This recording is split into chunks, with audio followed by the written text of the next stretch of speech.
The one thing in my mind that really separates Belgian ale from other regional styles is their unique fermentation character. Esters and phenols imparted by a certain type of yeast, the degree of which varies between strains. For those who are into more balanced Belgian character, something that won't clash with hops or overwhelm the senses, Imperial Yeast just released B53, a new seasonal strain that promises to produce beers with a clean, bright ester profile. And while it works great on its own, using it in conjunction with W15 Suburban Brett in secondary leads to a beer that's crisp, dry, and deliciously complex. Be sure to grab some B53 Precious right away because it is a seasonal release and will not be around for long.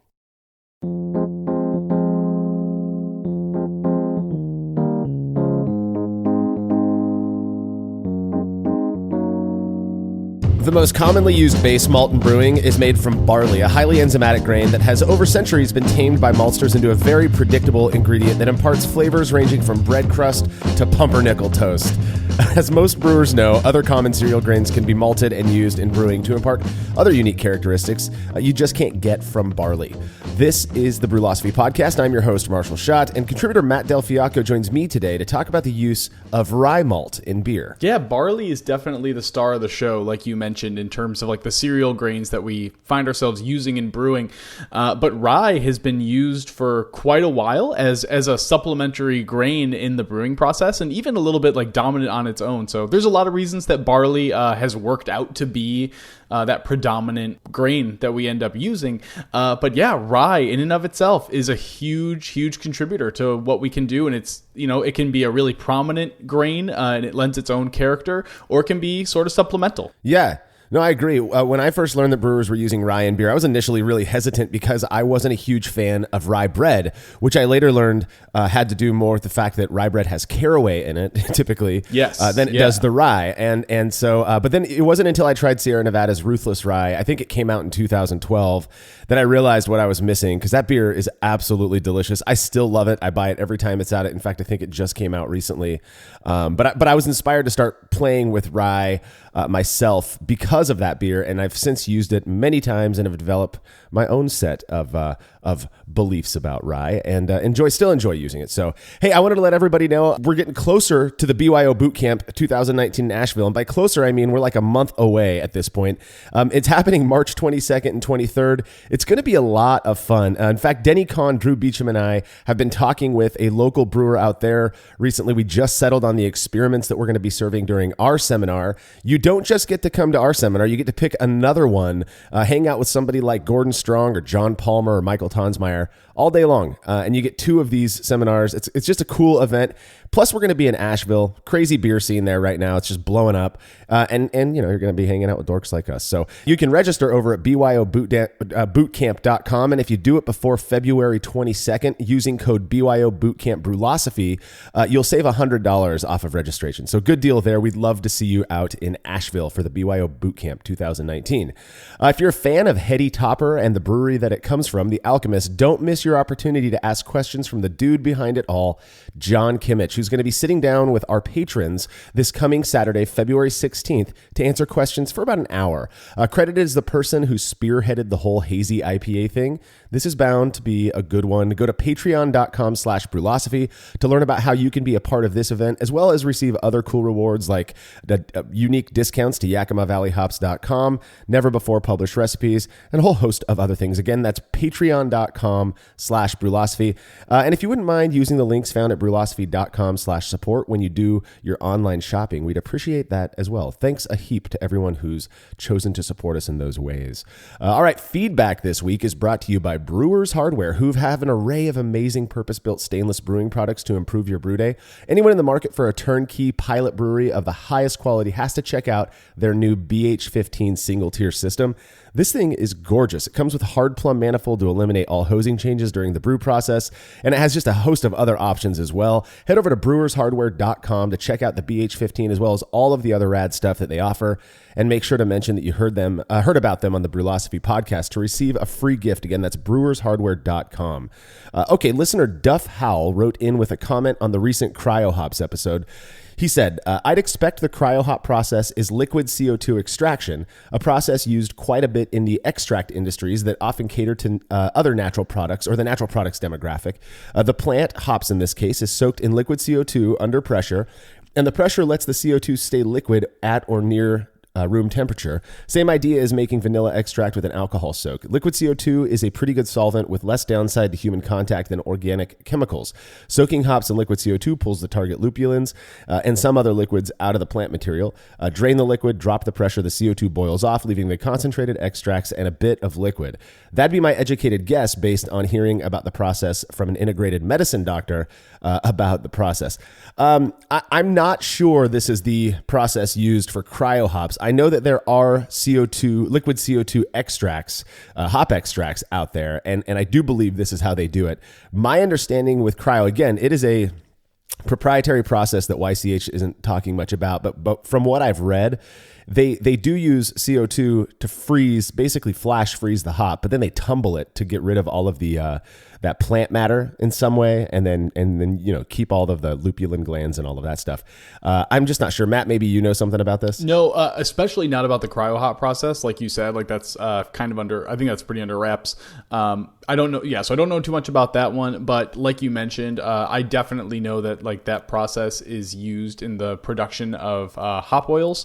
But other than that, like it makes total sense. It's a little, we're reaching the edge of like how technically adept I am when we go down too deep into that one, especially in hop oils, in the production of hop oils, because I'm not as familiar with like their real technical process because I don't use them too much. I've never had to, but I think it sounds really, really sound. Well, there's, like I said, you can go to YakimaValleyHops.com and buy CO2 extract. In fact, I believe you get $5. Yeah, patrons this month of Brulosophy got $5 off CO2 extract, hop extract. So I know that there's that, and I think that may be what Duff is referring to here, but who knows? Again, YCH isn't telling us how they make this cryo hop. So your guess is as good as ours, Duff. In fact, it's probably better as a medicine doctor. So I'm going to say it's better. Yeah, absolutely. Yeah, so thank you for the feedback. If you have show feedback, you can send it to feedback@brulosophy.com. Leave us a voice message by calling 951-444-0320, or you can drop it on social media. So, a couple years ago, I had the incredible opportunity to attend and present at the New Zealand Homebrewers Conference. It was amazing. Unfortunately, I think they're having to put a halt to it this year because of some organizational stuff, but we had a fantastic time. My wife and I made a vacation out of it and hooked up with a friend of ours named Ruth, who lives in Wellington, before the conference. So the conference was down in Nelson, and that's the South Island, and Wellington's up on the North Island. So we hung out there with Ruth, our friend Ruth, for a couple of days. Well, when we flew into Wellington, Ruth was at work. So she had a local Kiwi friend of hers named Simon Bennett come pick us up. And not only was Simon into craft beer, but he'd been dabbling in homebrewing and happened to know about Brulosophy. So sort of a cool little coincidental meetup. Simon took us to what they call the Garage Project. It's the Garage Project is how we would say it. An amazing Wellington brewery. I believe they've won some awards over here in the States even. And he spent the afternoon hanging out with us. It was just an awesome time. Well, cut to a few days ago, Ruth is visiting Fresno, and we had one of our neighborhood parties that Ruth and some other folks came over and hung out with us here at my house. And during the party, she presented me with a bottle of beer that Simon asked her to give to me and my friends. 1 minute beer review with Jersey and Tim. It's dark, Timmy. Smell it. I'm past that, dude. Caramel. I thought you said terrible. Let's just agree for once. It's not bad, yeah. I like it. No aroma. So I like it. I like it a lot. Smooth. What I don't think I could ever do is guess the type. It's hoppy to me. Everything's hoppy to you. I'm sorry. You don't know what you're doing. There are some hops in there, you're right. A couple. Caramel, pine, and happiness. Is this made with corn syrup? Easy, buddy. You corporate shill. I don't get caramel. I get pine. Okay, but I like it. Pine to juniper. Well, let's call it a pale ale. All right. It's good, though. It's exotic. I've had worse. I've had much worse. Remember that time? Can you be learned for a second? Probably not. Can you try? I said it was piney. It was you did. juniperish. Yeah. You never said juniper. You brought that. I did too. You weren't listening. I wasn't. I never listened to you. I got a little caramel on that. I did. Did we just synergize? I did. Dude, we just synergized. A little bit of caramel, potato, and it's a smooth finish. Yeah. It's a stone It doesn't cold hang on. It groove, doesn't hang my on. friend. It's a smooth finish, and I like that. So you're like, here's what the taste is going to be, and then sometimes it Up front. ruins it. There's like a ruining taste. There's no ruining taste. This No. is it. You get what you get. Yeah, I do think it's a pale ale. He won't put this in the show. He usually deletes this. I know. We just say pale He ale when we're deletes like confused. almost all of it. When we're confused, pale ale. It's pale ale. Cheers, my friend. I'll give it 8 jerseys Yeah, we'll go 7. because it's not a sour. Fine. A total of 87 Jersey Tims. So this is what the beer is named. Ko Arahura, which means I am the river. So at the time we reviewed this beer, which was maybe an hour after Ruth gave it to me, I just wanted to let it cool down in the fridge for a bit. I didn't know anything about it. The label looked nice, but only had what Jersey read off on it. No style or anything else. Well, Simon caught wind that we were reviewing it that night and sent some info to me. Apparently the beer is an IPA hopped almost entirely with New Zealand varieties, which I thought was pretty obvious. It tasted like that. And possibly what inspired Jersey's exotic description in the review. The caramel that the guys picked up, which I also noticed as well, could have been due to the use of certain malts. It was kind of a darker, reddish-looking, IPA beer.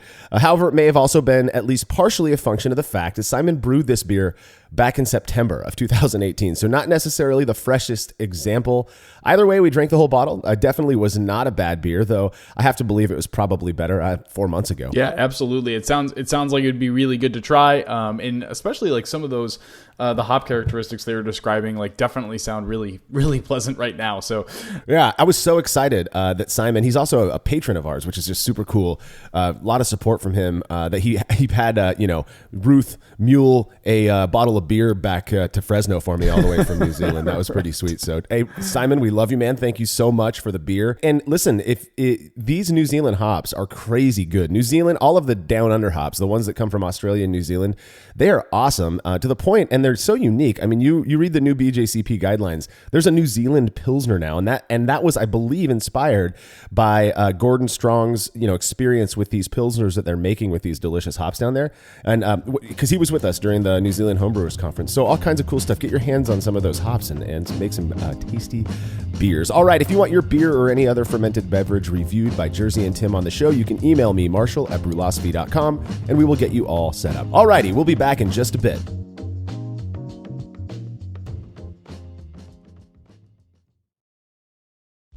Hi, I'm Stephen Leach, creator of Brow Supply Brewing Systems, here to tell you about our latest Unibrow brewing system. Modeled after the brew-in-a-bag method, the Unibrow uses the same kettle for both mashing and boiling, replacing the fabric bag with a stainless basket that can hold up to 20 pounds of grain. A heating element is run by an electric controller that allows for the maintenance of specific mash temperatures and makes mashing easier than ever. Each Unibrow is shipped with a counterflow chiller and the parts required to brew a batch of beer. We're really proud of the Unibrow, and we know you'll love it as much as we do. Go check it out at browsupply.com and sign up for our email list to receive special deals in your inbox. Family-owned Atlantic Brew Supply is the largest homebrew shop in the Southeast. No gimmicks, no multinational corporate overlords, and no BS. They offer exclusive malts, yeast, and more from local artisans, as well as award-winning recipe kits. They also sell professional brewing gear and cask equipment from sister companies ABS Commercial and Cask Supply. Most ingredients are available by the ounce, plus Atlantic Brew Supply has an on-site calculator to help you craft your best brew. Orders are processed same day, and 2-day shipping is guaranteed for East Coast customers. Get 15% off your first order using promo code BREWPOD. That's BRUPOD at AtlanticBrewSupply.com. As every brewer knows, the best beer requires the best hops, which Yakima Valley Hops provides fresh from the source to brewers around the world, carrying everything from classics like Cascade to modern favorites like Galaxy and Mosaic, as well as other ingredients and gear. Yakima Valley Hops has it all. And don't forget to check out their new podcast, The Late Edition, where the YVH crew goes into depth on our favorite plant with industry experts. Head over to YakimaValleyHops.com now to see all they have to offer, and subscribe to The Late Edition wherever it is you listen to podcasts. After a long brew day, the last thing I want to do is waste more time chilling wort. I've tried so many different options, and ultimately I settled on the super efficient immersion chillers made by Jaded Brewing. With the King Cobra and Hydra, I'm able to chill my entire batch of wort from boiling to just a few degrees above groundwater temperature in as little as 6 minutes. If an immersion chiller is right for your brewery, then do yourself a favor and check out all of the rad options Jaded Brewing has to offer at jadedbrewing.com. And be sure to let them know Brewlosophy sent you.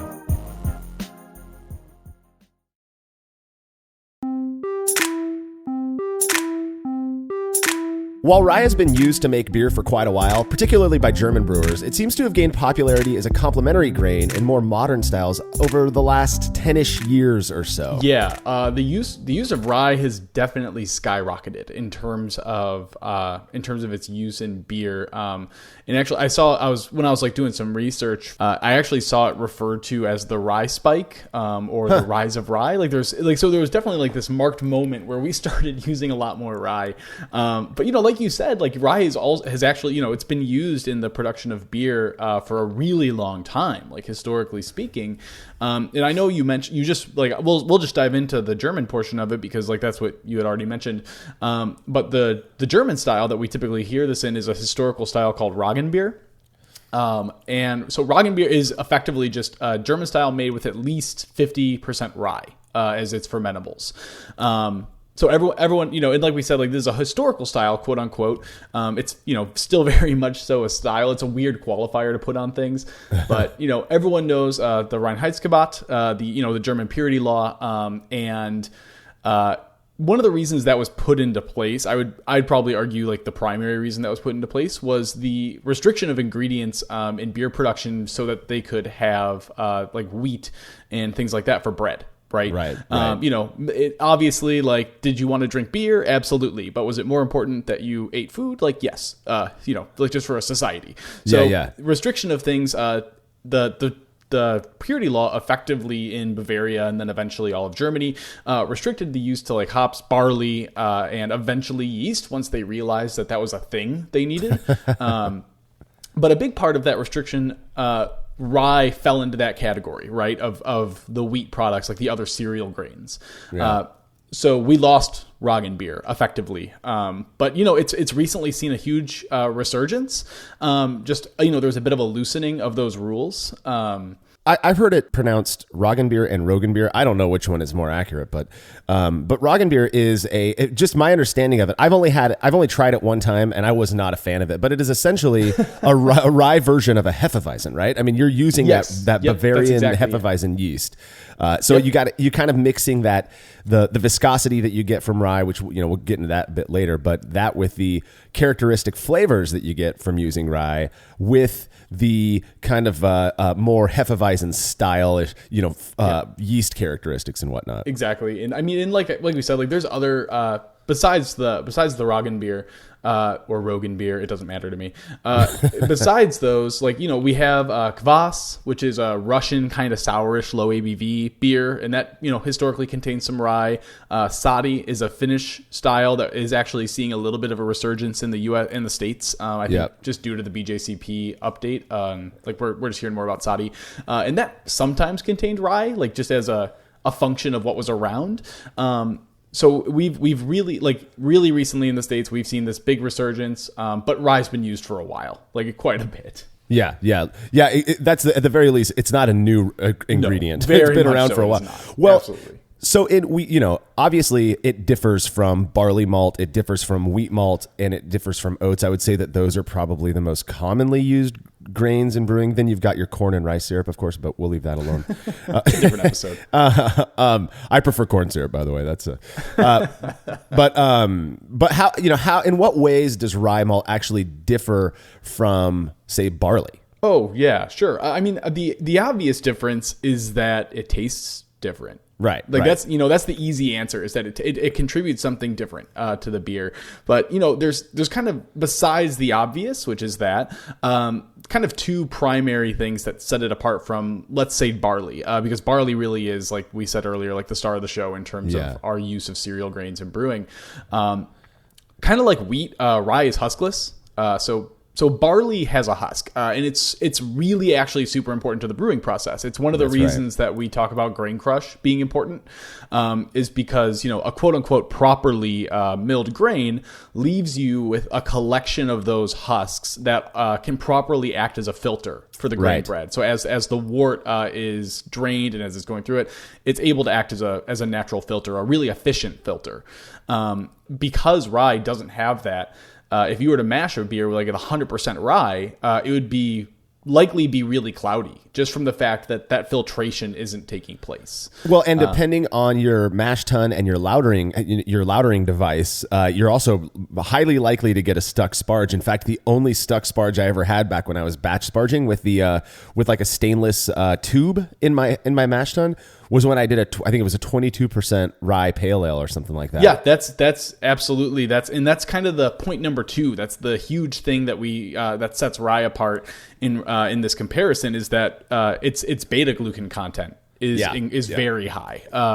And beta glucans are found in barley. They're a component of the cell wall, and ultimately they contribute like viscosity to the wort. And we actually sometimes think of this as problematic. Like if you look into the research, there's a lot of things around like how do we reduce the beta glucan content of some of the grains that we use, because they can lead to a really slow lauter or a stuck sparge. And when you're a professional brewery, time is money. And like and if you have a stuck sparge, at that scale, it's so much more problematic. Oh God, yeah. On a professional scale, a stuck sparge is a huge problem. Exactly. I mean, so in that, it just stops everything. So rye, with that beta glucan content really high, if you combine those two things that we talked about, that they're huskless and they have really high beta glucan content, you really kind of quickly see why brewers usually recommend adding some kind of rice hulls when using a high percentage of rye. It's because without them, you are getting a thick wort, a cloudy wort, and very likely some kind of sparging issues. Yeah. Again, now if you are a brew in a bag brewer, which a lot of professional brewers are unable to do because of their scale, their batch size. But if you can do 100% rye malt beer with one of these brew bags that we're using and get away with it easy peasy. Yeah. So that's one of the cool things. But again, you are like you said, Matt, you're still skipping out on the filtration aspect of it, the possible, at least purported benefits of that, Vorloff and just the filtration aspect of the thing. But I that's one of the reasons I love brewing a bag personally, is because you can get away with stuff like this and not have to worry about it. Sure. Yeah, no, it's definitely suited to some brewing processes than others, especially at like 100%, right? Like you can do some, you can obviously do some rice hulls or something similar to that. But yeah, it's something that you kind of have to account for as you're thinking through your recipe.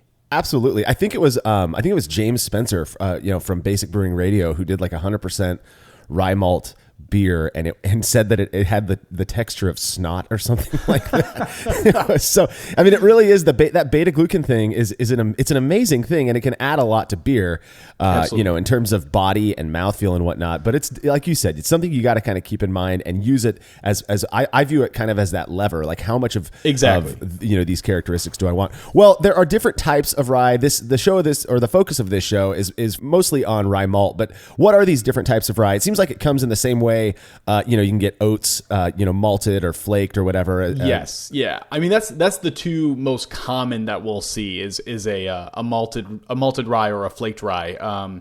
There's outliers. There are roasted rye malts out there. There's also like crystal rye malts. So there's some outliers and there's some things that I think would be cool to try. Like if we ever did like a chocolate rye versus chocolate malt experiment, that'd be fun. Oh yeah, that'd be cool. But mostly we're talking about like malted rye that's been going through the malting process and malted to about pale malt Lavabond levels, like around 4 Lavabond, give or take. So basically, a barley malt made with like our typical barley base malt, but just made out of rye, the rye grain. Effectively. I heard that there is a crystal rye as well, which is a fairly new product I think Brees is making. But it's like a crystal version of rye. I mean, people are using rye like crazy these days. Yeah, there's a lot of like small and some of the larger maltsters are doing a lot with rye. That's really interesting. Like there's a lot of it really lends more to that what would a 100% rye beer look like, because previously it was going to be pretty standard, right? Like you had pretty much a pale malt or a pale and flaked rye blend of some kind. But now like we're really getting into the different varieties. So it's kind of cool to see the direction that it's taking. Totally, yeah. I've seen, chocolate rye. I've seen the crystal rye. I'd imagine that you could make some pretty interesting beers, using almost, mostly rye, just a blend of these different types. Now, just to get back to the flaked versus the malted, in the same way that it is with barley, the malted rye is going to be capable of converting, enzymatically converting starches to sugars. The flaked rye is not going to do that. You're basically using it more for flavor contribution, and I think a lot of people, same thing with flaked oats and whatnot, really think that it contributes to, mouthfeel and body. Definitely, yeah. Like you said, like the malted rye has a high diastatic power. It can convert itself. That's totally good. The flaked rye, not so much. Needs to be mashed alongside grains if you're going to use it, or grains with a high diastatic power. Right. And also, like you mentioned, it was really interesting because like the flaked rye, yes, it's typically, I see a lot of people using it for flavor contributions, but recently, and we'll get into this, I think in a little, we'll get into this, but like a lot of the flaked rye usage I've been seeing lately is as a way of contributing beta glucans. It's a way of getting a thicker mouthfeel, and a more viscous product, which, the malted rye is kind of used less for, I think for two reasons. Like one, I think the malted rye I think the idea is maybe that it contributes more flavor than the flaked rye. And that's, I think, one reason that people wouldn't necessarily lean into it. And then two, like beta glucans are, they decline during the malting process. Like specifically during germination, like there's a lot of enzymatic action that takes place. So if you really want, if your goal is beta glucans, then flaked rye is the way to go. It makes total sense. Yeah. But malted rye is still obviously going to have more beta glucan content than like our standard pale malt for sure. Yeah. Yeah. Well, so another thing about the flaked versus malted thing that I thought, and this is just hearsay. I read this on in some forum recently, is that there is some belief that by using flaked rye, you're actually going to impart more. When you talk about using rye in beer, the most common descriptor that comes up is spicy. I mean, that's what I hear almost ubiquitously, is that, it's going to contribute this rye spiciness to it. Now, I can't say that I've ever necessarily picked up this spicy thing, and I've used rye in various amounts a ton. But one thing that I read was that, when you use flaked rye, you're actually more likely to impart maybe some of that spicy character than if you're using malted rye. Definitely. So people tend to talk about malted rye as like that earthier contribution. And, like they still talk about it, like obviously having that rye spiciness, just more so in that flaked grains. But that's, like you said, like that's a lot of hearsay. And I think like one of the ways that we've talked about this a little bit before, but one of the ways we think about just our perception and the world around us has to do with the mental model we've constructed about a thing. It has to do with the specific way we think of something. So when we think of rye, I think most people's context for that characteristic is rye bread. And like you mentioned previously, rye bread has caraway seeds in it, which are similar to fennel. They're strong. They're a really strong spice. And so I don't know how much of it is expectation, because like you said, like, even in the experiment that we're going to talk about today, I didn't get almost any spiciness from like a 15% of the grain bill was rye malt. Like it was quite a bit. And I've heard some people say like you need to do a blend, like you need to have some rye malt, some flaked rye. That's a anecdote that's floating around. But it seems to be pretty ubiquitous that people agree that there is, different characteristics contributed by flaked rye and malted rye. They're not going to give you the same thing. Right. Well, okay, so let's talk about, you said you used 15%. In my experience, I mean, the first time I used rye, I already mentioned that I got this stuck sparge. That was the first time I ever used it. We're talking 5-6 years ago now. I think it was 22% of my grain bill, and the beer came out fantastic. It was an absolutely delicious beer. But I was batch sparging, and again, 22% of my grain, the grist was malted rye. There was no flaked rye in there. And it was just a hoppy, pale yellow pale ale type of thing with a lot of rye. Even at that 22%, I didn't detect the spice. I mean, I'm sure at the time I told myself I did, but I also remember thinking, man, I don't think I have the palate that these people out there who say that rye imparts a spicy thing, because I just wasn't getting it.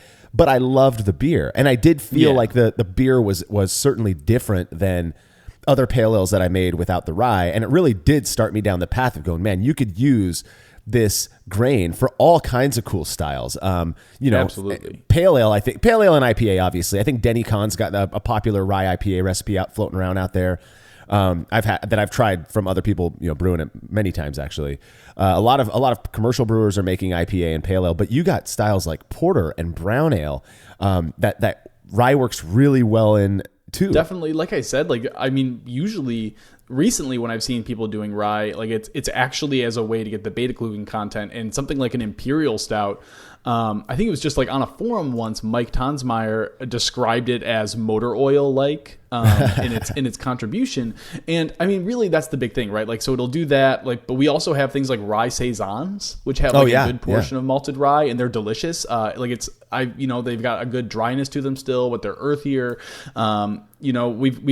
We see it as this thing that's being layered into the grain bill as a way, almost kind of like a Vienna or a Munich malt, as a way to just build the malt backbone of a beer and just give it some dimension. Absolutely. There's something about, there's this ineffable character to beers that I love sometimes. Again, I just can't put words to what it is that makes it so pleasurable. But I feel like when I use rye in these hoppy pale ales, and in fact, most beers that I've used rye in, it contributes this thing in the middle of the palate that I can't describe, but I like it. It's just, it's just good. and I don't know what that is. Maybe that's the spiciness. Who knows, man? That might be spiciness. I mean, and that's the thing, right? We are really tied up in the words we use to describe things, because it does, it influences the way in which we think about it. But maybe spiciness isn't the right word. Maybe there's something that rye does contribute that's more of a tactile experience than it is necessarily a flavor contribution. While you were talking about that, I was trying to think of what that word is, and I know I'm pretty sure there's no rye in Firestone Walker's Union Jack, but that's one of those beers that I get that character from. Oh, sure. Where it, in the middle of sipping it, it's full. But it's not full in terms of mouthfeel. It's the flavor is just full. It's like there's no missing parts.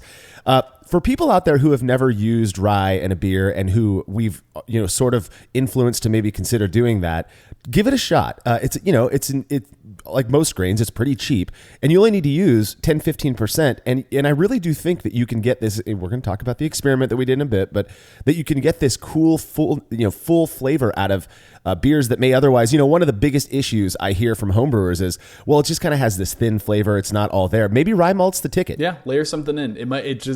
It's an opportunity for you. You used the word lever earlier, and I like that word.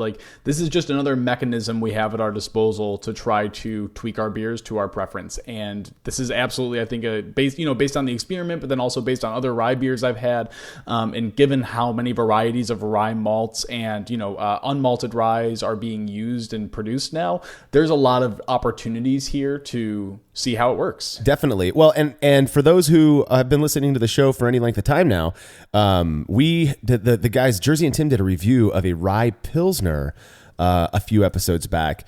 That was it had that character. It was so good. And it was a pilsner, Definitely. I know the traditionalists out there are going to get up in arms about the fact that you're using rye in a pilsner and it's going to add some spicy flavor. I didn't get that. It just had this full flavor that was absolutely delicious and totally inspired me to want to mess around with rye in more styles that I hadn't even really considered, like pilsner. Yeah, absolutely. And that's, as we were going through and kind of thinking about, what styles do we see rye in?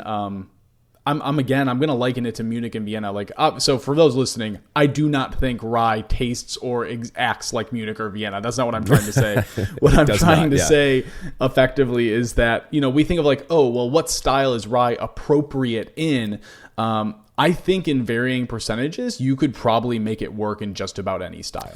Yeah. You talking about Vienna malt, makes me so badly want to do a 90% or 85% Vienna malt, 15% rye malt Vienna lager. I could see that being I could see that being really, really tasty. And yeah, that sounds awesome. this mental filter that people are going, but how can you make a Vienna lager that's spicy? I really don't think rye has this spicy thing. That's just my experience. And I've probably said it too many times at this point. I just don't think it. Well, here's the thing. Like if it does contribute a spicy character, my definition of what spicy is doesn't match up with the kind of spicy I think that we would get from it necessarily. Yeah. But I'm not going to discount the fact that rye can contribute a spicy character, just based on my experiences. But I would love to, like when people are giving feedback for the show and stuff, I'd love to hear like what experiences you've had with, different blends and different percentages and how you feel that spicy character is expressed specifically. Like I'd like to know more about your experience in the expression of what you mean by spicy. Yeah. No, I agree. Well, and as an aside, that the spiciness, or no, I wouldn't even call it spicy, but the caraway seed in rye bread, I've come to absolutely love. My wife is Latvian, so both of her parents were born in Latvia, which is a cool one of the Baltic states up there, sandwiched between Estonia and Lithuania. They use caraway seed and everything. They have a cheese that's called Janjasirs, and it's absolutely delicious. And so I've kind of come around. When I use rye in beer, it doesn't taste like caraway seed. So that's I do feel like the association that I've made, the expectation that I have or that I had of that spiciness from rye sort of did come from that. Well, I use rye in brewing quite a bit. I have used it a lot, and it's because I feel like it adds something desirable to the beers that I brew. Of course, this is all based on my own subjective experience. Matt actually tested it out. Results when we return.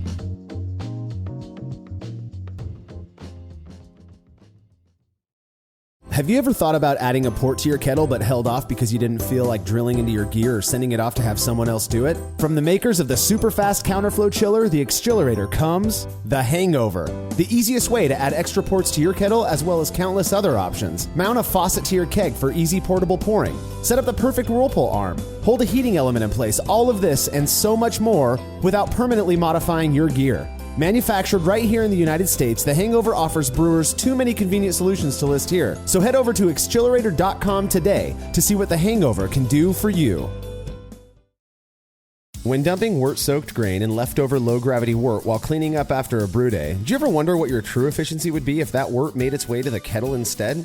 Using the brew bag, a fabric filter for all mash tuns and brewing methods, allows you to capture every last drop of wort. Not only does this increase kettle efficiency, it lowers your grain bill, which saves you money. Throwing wort in the trash is like dumping a 12-pack down the drain and just doesn't make sense. Use the brew bag and leave no wort behind. I've been using these filters for a long time and recommend them to everyone. I never have to worry about a stuck sparge and cleanup is fast and easy. Go grab yourself a brew bag fabric filter at brewinabag.com and be sure to use code TBP17 at checkout to get a discount on your order.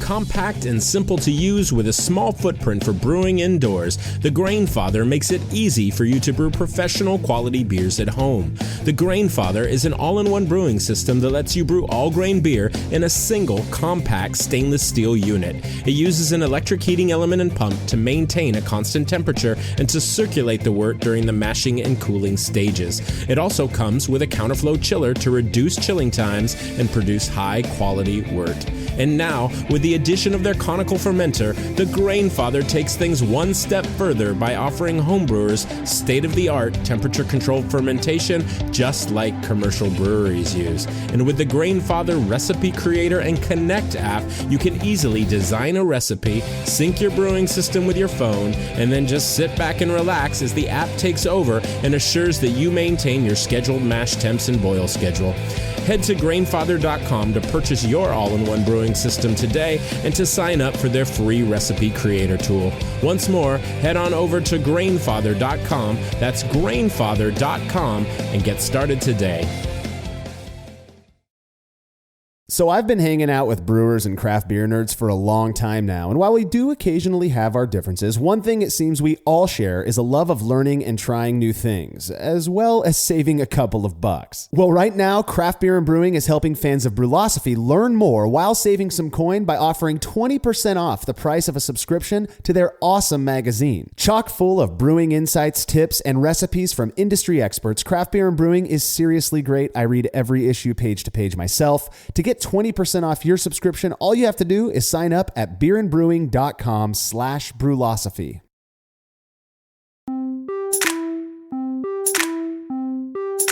I've made several beers with rye malt, hoppy American pale ale, IPA, brown ale, and even rye porter, among many others, and I've always thought that I got something good out of it. Well, was it just a figment of my biased imagination, or was it the rye actually contributing something noticeable? So that was the inspiration for this experiment, where we ultimately ended up trying out a beer made with 100% pale malt, all Weyermann pale malt, versus a beer made with about 15% Weyermann rye malt and 85% Weyermann pale malt. So exact same beer, exact same grain bill in terms of weight, especially, and ended up going with a pale ale for this one, specifically because I see the rye IPA craze, rye pales, thinking more about how rye can contribute to the backbone that sort of supports a hop character. And what it does in that context. I was really interested in, and I'm always looking for ways to, specifically thinking about low ABV pale ales and stuff like that. I'm always looking at different ways to try to provide a little more flavor to it, a little, just a little something. So it was all Pecco hops, which were also fantastic, kind of a new favorite.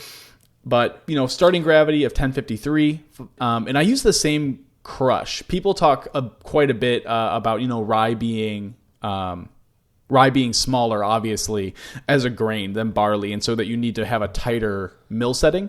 I think my mill setting is probably already pretty tight. Mine too. So I didn't mess with that too much, and it certainly didn't hurt my efficiency, because the rye batch actually ended up having a higher OG. It was 0.004 higher. It was 1057 versus 1053. That's really interesting to me. I was when you showed me that, and we were talking about that for the article.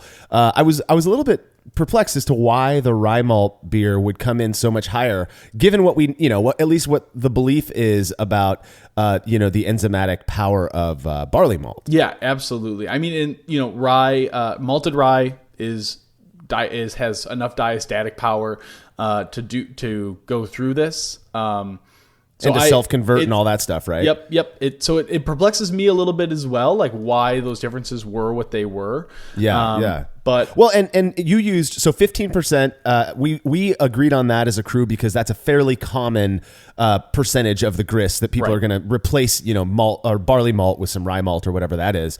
Some interesting objective findings that I thought the rye malt didn't seem to have any impact on your mash pH. There was a 0.01 pH difference between the two. It was 5.4 versus 5.39. Yeah, so basically the negligible, same. Almost nothing. Right. I mean, that could just be measurement error. Exactly. I would count that up. It's just not a wide enough margin for me to think that they're actually different. Right. But this OG thing, I mean, obviously different. Yes. You boiled both batches for an hour. You mashed both for the same at the same 152 degrees Fahrenheit, 67 C. So everything was identical about these. But that rye malt really did seem to, 1057 versus 1053. That to me is a noticeable difference. I agree. And something we can use to inform our decisions when it comes to brewing with rye malt. Yeah, definitely. I mean, and I think out of that one, before I'm too confident in it, I'd want to go back and look at the spec sheets and make sure that those particular batches of rye and pale, just kind of do my due diligence in terms of nailing down that contribution in Beersmith or something like that. But yeah, it was like you said, it's definitely a noticeable difference. It's kind of outside that area I would call just a measuring error. So yeah, that was a really interesting finding. And same batch volume, same everything, fermented with the same yeast. I think I used Flagship, which is Imperial Yeast's Chico strain. Fermented that at 64 degrees Fahrenheit, 18 degrees Celsius. And just again, we could have gone with a rye saison for this one, or something similar. And honestly, I think I think even the Pecco hops, I was a little on the fence. Like, how much is this going to influence the way in which people taste it? Sure. A saison, I think for sure. Like that yeast character would interfere a little bit. Well, and who knows what in terms of, we always try to pick styles when we're doing these experiments where we can go, okay, the style is going to help us to amplify any potential differences. That's the point of experimentation. And so, we're not brewing these crazy weird beers all the time. We're brewing fairly simple beers. I felt like a pale ale, fermented with Flagship, a nice clean yeast strain was a good one for this.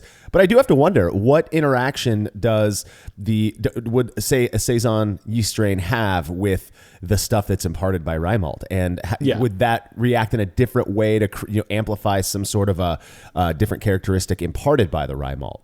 Yeah, it's another experiment, brother. That's absolutely. But anyways, so one of the things I found is. And this is something I only point this out because it is kind of startling to me, specifically because I kind of figured that because it wasn't flaked rye that this wouldn't be a problem. And I don't know why I assumed that, but I did. I gelatin-fined these beers. I just pumped it with some liquid thyme, and after a few days, like the all pale malt had cleared really well. It wasn't brilliant. It wasn't like startlingly clear, but it was very clear. I could read something through it. Yeah. And there's actually a picture on the website of I held a book up behind it. The rye malt beer never cleared up. It was always slightly cloudy. So, do you think that might? We were talking about beta glucans before, and how that can have an impact on clarity. Do you think that's what may have caused the haziness in your rye beer? Or that's my first assumption. Down my tree of could it be this or could it be that? Like all the if and statements in my head. The first one I get to is, does the increased beta glucan content?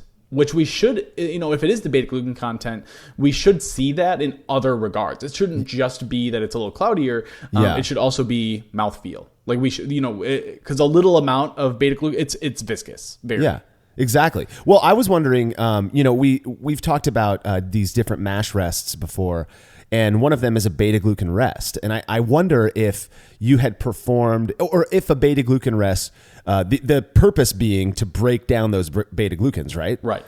Yes. If that wouldn't have in some way impacted the final clarity of the beer. But then again, I've made rye beers with 20, up to 20% of rye malt that come out crystal clear. So, who knows if it was just maybe a batch thing, the batch of rye that you got had some, level in it that was different than what I've used in the past or what. But interesting finding. I don't know. Yeah, it's definitely, it's very curious. And, speaking of that mouthfeel, that's actually what tasters tended to report when they did actually get this right. So, once these beers had been cleared and carbonated and all that good stuff, I served it to 25 people. And at that sample size, we would need 13 people to be able to pick the odd beer out to say it's statistically significant. And ultimately 14 people were able to get it out. But going through it, people said, people pointed out mouthfeel as being, kind of an earthiness from the rye beer they got. I definitely got earthiness out of it. I didn't get like a spicy character necessarily. Were you able to tell these beers apart in your triangle tests? Oh, I got 3 for 3. 3 for 3, yeah. So there was definitely something, even aware of what was going on, there was definitely something about these beers that was identifiably different. Yeah, I got a 3 for 3. I could definitely tell the difference between them. Looking back, of course, it's easy to say that, but but again, 14 people did out of 25, and their preferences were split. That was really interesting to me. Is that no one necessarily preferred the beer with or without rye. It was pretty split. I definitely preferred the beer without the rye. I thought it was cleaner. That's the rye beer, I kind of just. Not dirty necessarily, but it's just that earthiness. It was that earthiness that I didn't necessarily... Maybe I just don't want it in a pale ale. That could be the case. Like, it wasn't unpleasant. I liked both of them, and clearly, preferences were split, so tasters liked both of them. But I personally... it's just not what I would necessarily wanted in my pale ale, for sure. Yeah, that's interesting because it's, when I've brewed with rye in the past... I always I enjoy the outcome. I do. I like what the beers, but I've never made that same exact beer next to it without rye, and now it makes me wonder if maybe I would like the one without rye a little bit more. But preference is subjective. Just to throw some numbers out there, 4 people of the 14 preferred the rye malt beer, 5 preferred the one without rye. So, like you said, Matt, totally split. 3 had no preference, despite noticing a difference, and 2 tasters admitted they didn't really perceive a difference between the beers. So, but I do think 56% of tasters able to distinguish these beers. That's pretty strong evidence that the rye malt, even at 15% of the grist, had an impact. Absolutely, I agree. It is strong enough evidence, especially like just for my own even personal brewing. It was enough for me to say that there was definitely an impact on it. Yeah. And I think it's fun. Again, it's this kind of stuff. Now, an ingredient, you're adding another ingredient. I suppose it's not terribly surprising, but it's cool to know that you can get this malt and add different flavors and different layers into a beer just to see if maybe you like it a little bit more or less than what you've been doing before.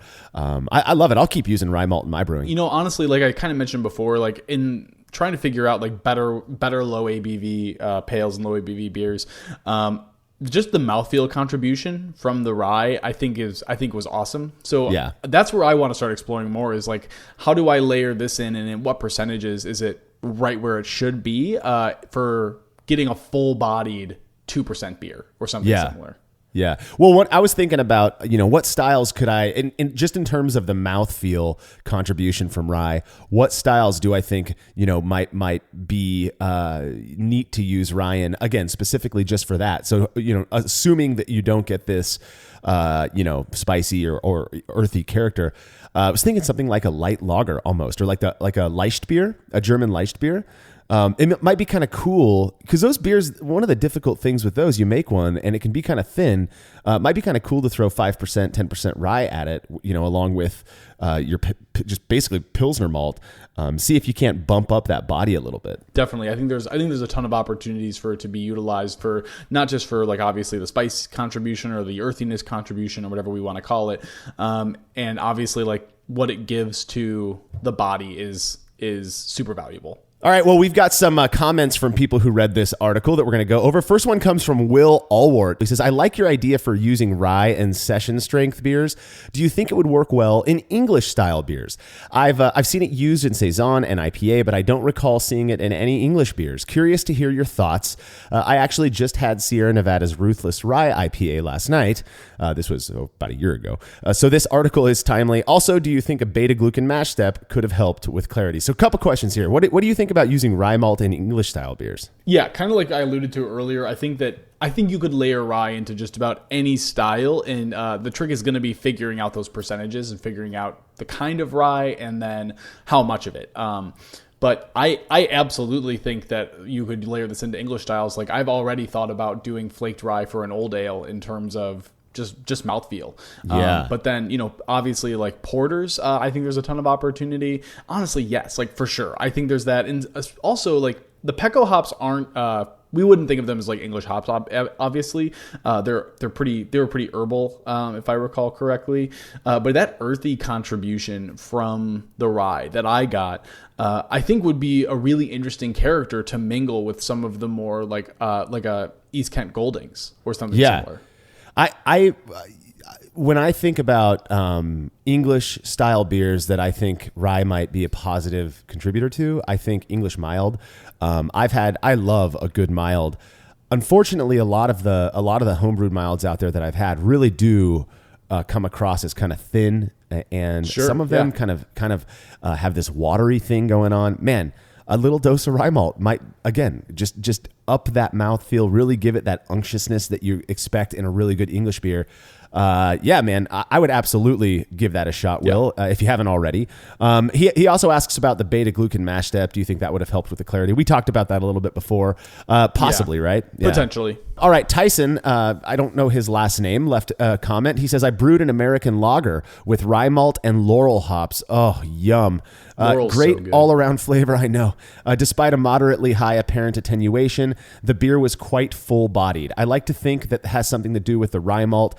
Great experiment. What did you think of the Pecco hops? Okay, so another double question here. I bought some in bulk over the summer and have only brewed with them once so far, but the result was delicious. First off, American lager with rye malt and Laurel hops. That is on my to-brew list. Absolutely. That sounds super good. That sounds so good. I know. And then he notes the full-bodied thing, which he thinks is from the rye. I absolutely agree that it was probably from the rye based on your experiment, Matt. Do you think that's the case?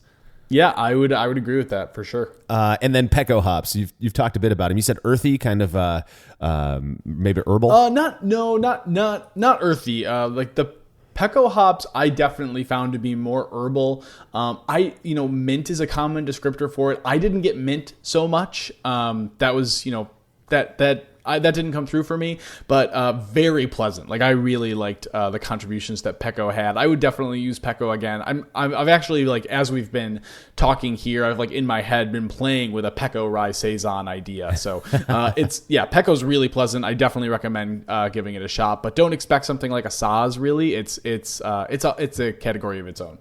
Yeah, I believe Jake is a fan of Pecco hops as well, right? Is he the other one who's used it? I think so. Yeah, I think Jake has used them as well, and I know he's a fan.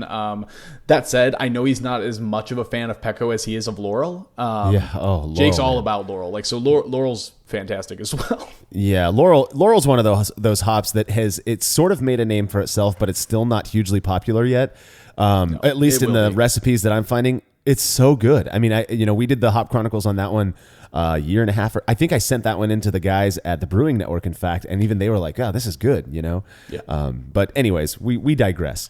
Another comment comes from Rob. He says, "I've toyed around with rye while trying to perfect a Rogan beer, and I never quite reached satisfaction. When I used rye, both flaked and malted, as over 40% of the grain bill, I found it to be very viscous in the finished beer.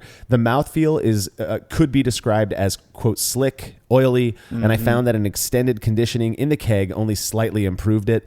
I had a local brewery fill up a corny keg with his Rogan beer, and I drank them side by side and noticed the same exact mouthfeel. He and I had a discussion about it, and I learned that he also used about 40% rye in his grain bill. It's a unique grain to brew with for sure. I'm not sure I'll attempt a Rogan beer again and instead stick to rye PAs with a much lower percentage."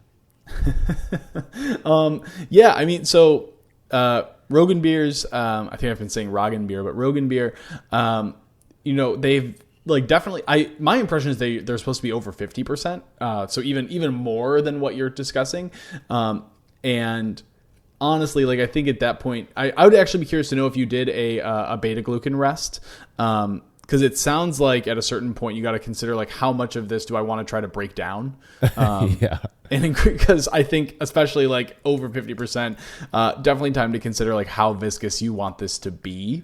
Yeah. So that's just, again, that's a mechanism you have at your disposal, is thinking about a beta glucan rest and trying to figure out ways to thin that out. Because that doesn't sound incredibly pleasant. No, it sounds horrible. Actually, so I have had one Rogan beer, and it was a homebrewed one. Somebody locally made it a few years ago, and I was very, I'm not a jerk when I drink people's beer, but I just do not like that beer. And when it comes to rye malt, the mouthfeel thing, that thickness, that viscousness or viscosity is really what I get most from rye when used in beers. And when it, Rogan beer, it's almost like a too much of a good thing experience that I have with it. Plus, I don't like Hefeweizen. I don't like the yeast character, that fermentation character that is normal in a and that's what Rogan beer is. It's basically a rye version of a Hefeweizen, and they're not my thing. It doesn't surprise me when people say they don't like them, but yeah, I do think if you're going to use 50% or 40% rye malt or flaked rye in a beer, you might try a beta glucan rest just to break some of that stuff down so it doesn't come across as slick and oily, and then presumably you're going to be imparting more of the rye flavor and aroma without as much of that thickness, I guess. I'm not totally sure. Yeah. All right, user Rocky6501 on Reddit said, it's interesting that the flavor perception is, quote, more earthy for the rye beer. The common perception is that rye makes a beer spicy, okay, which I've always disagreed with. I think this comes from the collective memory of rye bread being spicy, but it's spicy because it has caraway seeds in it. We've talked about this. So that mental association tells people to expect spice when, in my opinion, it's just earthiness. I tend to think things that are earthy flavored, Pinot Noir, aged cheeses, etc., which is what I like about rye beers. He says he used them in IPA, saison, and stouts. Interesting. Yeah, it is interesting, like how closely that actually is what we talked about. And I do really like the way you put Rocky, the way you put that specifically, like that collective memory thing, which is what maybe a better way to say what I was saying earlier about like the mental model that gets constructed in terms of our perception of rye. So my experience aligns with yours, that I didn't get that spicy character from it. But again, like we get so tied up in words because words are important and they're hard. There's a lot to it. I want to talk to more people about it. I think there's something to it. It's just like kind of articulating what it is. Yeah, I wonder if anyone has used caraway in a beer before. I'm sure people have. God. Yeah. And if that doesn't taste like what they expect from a rye beer, you know what I mean? Interesting. Yeah, I know. Because that mental association is undeniably there. I really do think most people are presuming that this spiciness from rye is because of foods that they've had that were made with rye, when really it's just rye's just another grain. Yeah, it's different. It's going to have subtly different flavors than say wheat or oats or barley. But for it to be spicy somehow, it really does seem to me that that's just a connection that we're making with things that are spiced in some way, whether it's with caraway or something else, right? That may also have rye in it. Yeah, I think it's thinking about that shared definition, and coming to if spicy is the right word, then I don't understand what we mean by it, and I'm willing to accept that as a reality, that I don't know what it is people mean by that. And if they do know and they're accurate, that's totally fine. Like that is absolutely a case. That could definitely be the situation. But yeah, what I associate with the word spicy, I didn't get it. You know what I'm thinking here is that we have beat this horse, about the rye spice and maybe it not being so spicy, but we're also, it makes me wonder if we're not the only ones. You've also, Rocky over here on Reddit is saying that he's never gotten spice from it. But it's almost like a game of telephone where the influence of people saying that it's spicy has made us all just say it's spicy. I've said it, and which is so interesting. Psychologically speaking, it's so interesting that we've let this idea live on when it doesn't seem to be very accurate. It's actually interesting you say that. I think the exact same thing is true about the differences between malted and flaked rye. Sure. So not even just like rye itself, but like the things that they contribute. Cause like people talk about them being different contributions. And again, like I'm not going to say that that's not true. Because I'll never say necessarily that an individual experience is untrue. Sure. Yeah. But I am very curious how much of what we report the differences between flaked and malted rye being is based on hearsay and based on individual experiences, which again can be true, but also don't necessarily represent a larger truth within society, right? Like so. Well, yeah. So I'm very curious about that. I'd like to do more. Like if we do something similar to this experiment again, like I mentioned earlier, the malt, the chocolate malt versus chocolate rye experiment comes to mind, and then a flaked rye versus a malted rye experiment. I really want to see that as well. That comes to immediate mind as well. Yeah. Well, and the right person with enough pull says something, and that's the spark that lights the fire. We've seen it a lot in homebrewing. Yeah. So, anyways, I think it's interesting. Try it out for yourself. If you don't believe us, all of our crazy questioning of the spice character from rye, try it out for yourself. See what you really think. All right. Final comment comes from user Stinky Fartface on Reddit. He says, for anyone looking to try a rye forward recipe, look up Firestone Walker's Wookie Jack. I've brewed it about 8 times and it is fantastic. It tastes like no other beer I've ever had. I think a large part of it is the crystal rye. Oh, there you go. But it has many unique characteristics. Hey, listen, So I'm not a big fan of black IPA, but Wookie Jack is a black rye IPA from one of my favorite breweries, Firestone Walker. That is damn good. I don't think they're making it anymore, at least on the regular. But I agree. If you're looking for a rye forward beer to brew yourself, look that recipe up. I didn't even know it was out there. According to Stinky Fartface, it is. But fantastic beers. Have you had that one before, Matt? I actually haven't, which I'll be sorry to hear if they're not making it anymore once I confirm that after you and I hang up. Because I actually do like black IPA, and so a black rye IPA sounds very cool. Like I'd love to try it. But yeah, like if that recipe's out there, like I have a lot of faith in Firestone Walker. They do awesome stuff. I love most of their beers, if not all of their beers. I could really actually go for like a Pivo right around now. It's like noon here. So yeah, I would enjoy that. But yeah, I'm actually wondering if it's just a clone recipe that some home brewer came up with, or if Firestone Walker released the recipe that on their own. But hey, whatever it is, look it up. Apparently, again, according to Stinky Fartface, this recipe that's out there is good. He's brewed it 8 times, so it's got to be good.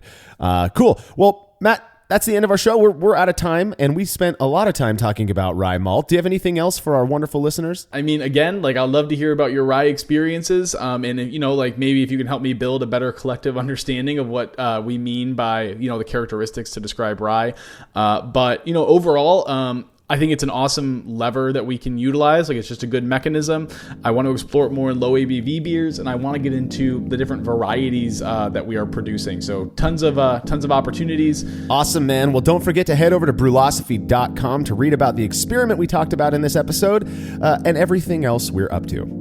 The Brewlosophy podcast is made possible by the generous support of our sponsors as well as all of our rad listeners. We seriously could not do this without you. Cheers to everyone who has subscribed and left a review of our show. It makes a huge difference. If you haven't yet, please consider doing so. Head over to brewlosophy.com/support to view a list of ways you can easily help us to continue producing this podcast. If you want a reward for your support, visit patreon.com/brewlosophy. Thanks again for listening. We'll be back next week with another episode of the Brewlosophy podcast. Until then, think beer.